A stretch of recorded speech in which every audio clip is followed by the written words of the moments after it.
Hello friends, good noon. Welcome back to my channel Shobhanish world. আজ হচ্ছে মঙ্গলবার আর আজ তো প্রচুর কুয়াশা। আমি তো আগের ব্লগেই শেয়ার করেছি সকালের মুহূর্তটি। যারা দেখেননি অবশ্যই আমার চ্যানেলে গিয়ে আগের দিনের ব্লগটি চেক আউট করে নিন, আশা করি ভালো লাগবে। তো এখন চলে এসেছি স্কুল থেকে বাড়ি। এখন বাজে বেলা 1:10 মতো। আজকে অনেকটা সময় দেরি হয়ে গেছে, কারণ অফিসিয়াল কিছু কাজের জন্য দেরি হয়ে গেছে। রুটিন করা, যেটা হচ্ছে সব থেকে টাফ কাজ। যাই হোক, এরপর স্নান করে চলে এসেছি লাঞ্চ কমপ্লিট করার জন্য। লাঞ্চে তো টাইম হয়ে গেছে, প্রায় 2টো বেজে গেছে। আসতে প্রচুর লেট হয়ে গেছিল, তারপর তো স্নান করে ফ্রেশ হতে হতে 2টো বেজে যায়।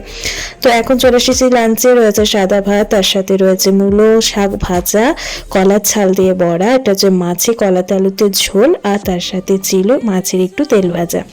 তো লাঞ্চ কমপ্লিট করে এখন একটু গ্যাসটা পরিষ্কার করার জন্য চলে এসেছি।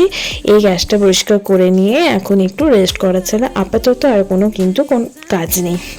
আর হ্যাঁ, আমার যে নিজস্ব কাজ রয়েছে, ভিডিও এডিটিং, ভিডিও আপলোডিং, তার সাথে কিছু শর্ট শ্যুট, এসব তো রয়েছে। মানে আমি বলছি সাংসারিক কিছু কাজ কিন্তু এখন আর নেই। গ্যাস পরিষ্কার করা ডান। এদিকে আমি হটপটটাও ধুয়ে নিয়েছি। এবার চল দুধটা একটু রেখে দিই ফ্রিজে, ব্যাস তারপর রান্নাঘরের কাজ এখনকার মতো সমাপ্ত। মানে এবেলার মতো সমাপ্ত আর কি। আবার রাত্রিবেলা ডিনারের জন্য কিছু ব্যবস্থা রয়েছেই।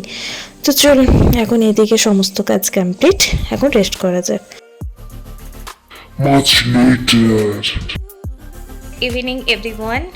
এখন বাজে বিকেল নয়, সন্ধে হয়ে গেছে, 5:30 মতো বাজছে এখন। তো আমার কিছু শর্টস শ্যুট করা ছিল, আর ভিডিও এডিটিংয়েরও ব্যাপার ছিল, কারণ সকাল থেকে একদমই সময় পাইনি।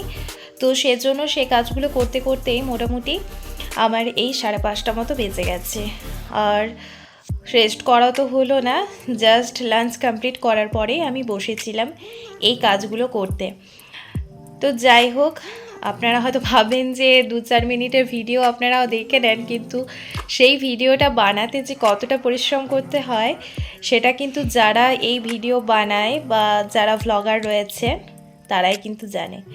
যাই হোক, তো এখন সন্ধে হয়ে গেছে, আর মা গেছে একটু বেড়াতে, একটা ওই ক্যারাটে শেখায় এখানে, তো সেখানে একটু দেখতে গেছে বাচ্চাগুলোকে যে কেমন ক্যারাটে খেলা। যাই হোক, তো সেজন্য আমি এখন যাব সন্ধে দিতে।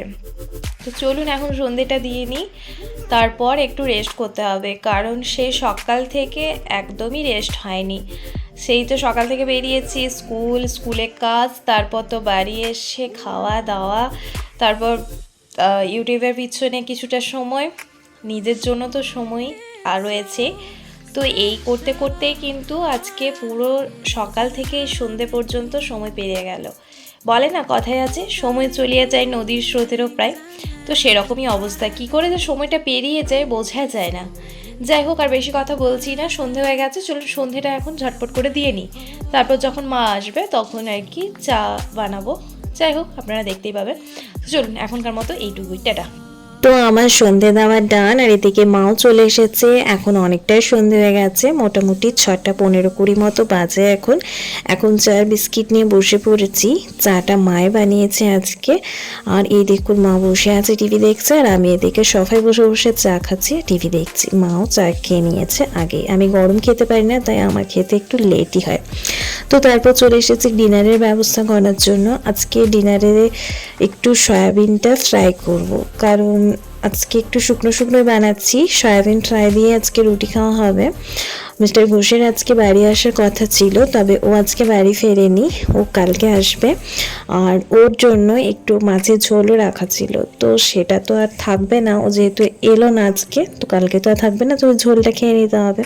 তো মাছের ঝোল, তার সাথে বড়াও রয়েছে কিছু কয়েকটা, আর তার সাথে সয়াবিন ভাজা, আর তার সাথে দুধ তো রয়েছে। সেজন্য আজকে সয়াবিন ফ্রাই করার প্ল্যান হয়েছে। তো এখানে আমি সয়াবিনগুলো সিদ্ধ হতে বসিয়ে দিয়েছি ইন্ডাকশানে। এখানে সিদ্ধ হয়ে গেলে তারপর আমি জলটা নিংড়ে ফ্রাই করে নেব। তো সংসারের কাজ যদি মিলেমিশে করে নেওয়া হয় না, তাহলে কিন্তু সংসারে শান্তি বই অশান্তি থাকে না। কেউ যদি ভাবে যে একা যে কাজ করছে সে কাজ করেই যাবে, আর অন্যজন যে থাকবে সে কিছুই করবে না, তাহলে কিন্তু সংসারে তখনই অশান্তি শুরু হয়ে যায়। এই যেমন ধরুন না, দুপুরবেলা মানে দুপুরের টাইমটাতে মা পুরোপুরি রান্নাটা করে, আমি তারপর খাবার খাওয়ার সময় এসে মানে আসার পর স্নান টান করে খাবারটা সার্ভ করে দিই, এটাও তো একটা কাজ।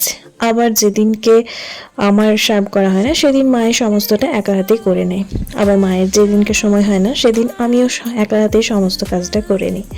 তো মা দুপুরবেলা রান্নাটা করে, রাত্রিবেলা রান্নাটাও যদি মাকে করতে বলা হয় অবভিয়াসলি সেটা ভালো লাগবে না। তো সেজন্য রাত্রিবেলা ডিনারের দায়িত্ব পুরোপুরি আমার ডিনারের সমস্ত দায়িত্বটাই আমার, খাবার দেওয়া থেকে শুরু করে বানানো থেকে শুরু করে সমস্ত কিছুই। এই যেমন ধরুন না আজকে দিনটায়, আজকে আমি দিলাম সন্ধে, তো মা আসার পর চাটা বানিয়ে ফেললো। মিলেমিশে কাজ করলে কাজে কোনো চাপও লাগে না, আর তার সাথে সংসারে অশান্তিটাও কম হয়। অন্যান্য দিন যেমন মা সন্ধে দেয়, আমি সন্ধ্যাবেলা থেকে চাটা এসবগুলো করে নিই, তো সেজন্য আমাদের কিন্তু সংসারে কোনো অশান্তি নেই। তো সংসারের মানুষগুলো যদি সেটা বুঝে পাশাপাশি হাতে হাতে যদি কাজগুলো করে নেয় আর একে অপরের প্রতি যদি হিংসা না থাকে, তাহলে কিন্তু সংসার সত্যি সুখের হয়, সংসারে কিন্তু কোনো অশান্তি থাকে না। আর যদি মানুষের মনের মধ্যে স্বার্থপর মনোভাবটা যদি রয়ে যায় তাহলেও কিন্তু সংসার কিন্তু সুখের হয় না। কারণ শাশুড়ি মা যদি করছে তো শাশুড়ি মাই করবে, আর বৌমা করছে তো বৌমাই করবে, মানে শাশুড়ি মা আর বৌমার প্রতি যে স্বার্থপরতা মনোভাব এইটা যদি কাজ করে তাহলে সংসার কিন্তু কোনো দিনও সুখের হবে না, আর সংসারটাও একটা বোঝা লাগবে। তো সেজন্য সব মানুষের উচিত বৌমা শাশুড়ি মিলেমিশে মা মেয়ের মতো কাজ করে নেওয়া। শুধু এটা শাশুড়ি বৌমার কথা নয়, আমি আমাদের কথা দিয়ে বললাম বলে শাশুড়ি বৌমার কথা বললাম, এটা কিন্তু হাজব্যান্ড ওয়াইফও হতে পারে।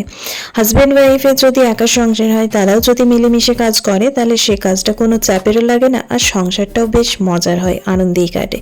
তো সেজন্যই সব জিনিসেরই মানে সবারই উচিত মিলেমিশে কাজ করে নেওয়া। এই যেমন ধরুন শাশুড়ি মা যদি বৌমাকে নিজের মেয়ে মনে না করতে পারে, তাহলে বৌমাও কিন্তু শাশুড়ি মাকে মা বলে কিন্তু মনে করবে না। তো অন্য বাড়ির মেয়ে অন্য মানুষদের সাথে থাকতে গেলে তাকে তো ভালো পরিবেশের দরকার, সেটা যদি শ্বশুরবাড়িতে না পায় অবভিয়াসলি তার শ্বশুরবাড়িটা কিন্তু ভালো লাগবে না, এই আর কি। যাই হোক, অনেক কথা বলে ফেললাম। এখন প্রায় ভাজা হয়ে গেছে, নামিয়ে নেব। তো একটু সানরাইজের চাট মশলা দিয়ে ছড়িয়ে নিয়ে নামিয়ে নিয়েছি। চলুন, হয়ে গেছে। এদিকে রুটিও বানানো কমপ্লিট হয়ে গেছে, আর এদিকে সয়াবিন ভাজাতে কমপ্লিট হয়ে গেছে মোটামুটি। তো এখন এদিকে যে দিনের বেলা মাছে কলা আলু যে ঝোল ছিল সেটাও গরম করে নিয়েছি, আর বরাদ তো রয়েছে, দুধ গরমও বসিয়ে দিয়েছি, প্লেটগুলোও ধুয়ে নিয়েছি। বা শুধু ডিনার করাটা বাকি, চলুন ডিনারটা করে নিই। তাহলে আজকের মতো ব্লগটি এইটুকুই। সবাই ভালো থাকুন, সুস্থ থাকুন, দেখা হচ্ছে নতুন একটি ভিডিওর সাথে। ধন্যবাদ।